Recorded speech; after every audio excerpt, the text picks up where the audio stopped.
Hi, I'm Jeff Parker, Culinary Director for BULL Outdoor Products. Today I want to show you how to use the BULL V-shaped smoke box.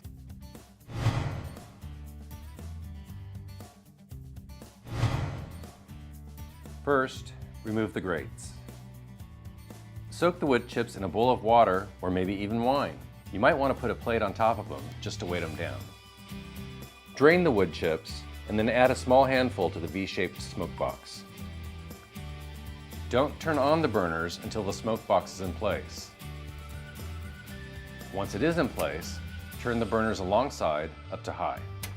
It's easier to replenish the wood chips if you leave the grates off over the smoke box. This is indirect grilling, so place a drip pan underneath where the food will sit. It will take about 15 to 20 minutes for the smoke box to produce enough smoke. Once the smoke box is producing enough smoke, place the food over the drip pan and close the grill cover. If the food you're going to cook is going to take longer than 45 minutes to an hour, you'll want to add another handful of drained wood chips.